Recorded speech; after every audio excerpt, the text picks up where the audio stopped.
তো দেখো বন্ধুরা, বাড়ি চলে এসেছি সকালে আজকে উঠে।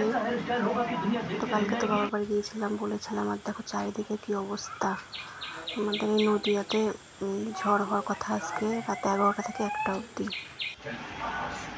তারপরে তো আমি যে স্নান সেরে যে গোপাল সমাধি আমার ছেলে আগে থেকে চেয়েছিল, তো ওর জন্য গোপাল সমাধির জন্য জামা খাই নিয়ে এসেছিলাম, দিয়ে তারপরে ওদের সেবা দিয়ে তারপরে তো আমি এসে বসে গেছি খেতে।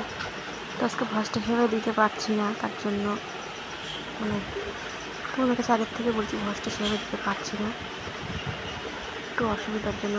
তো আমার মা পাঠিয়েছিল তরকারি, ভাত, ডাল, হচ্ছে চুনো মাছের চচ্চড়ি, আলু ভাজা। এবার এসে রান্না করতে হয়নি তার জন্য।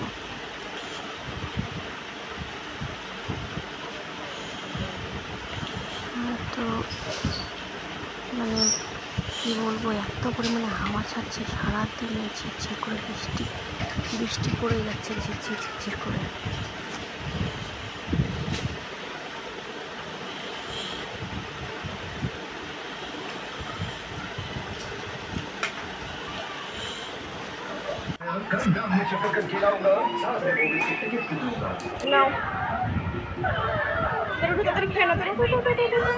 সেই টেস্টি আমি খেয়েছি, দুটো আমি একটা খেয়েছি, খুব মিষ্টি খেতে, খেয়ে দেখ।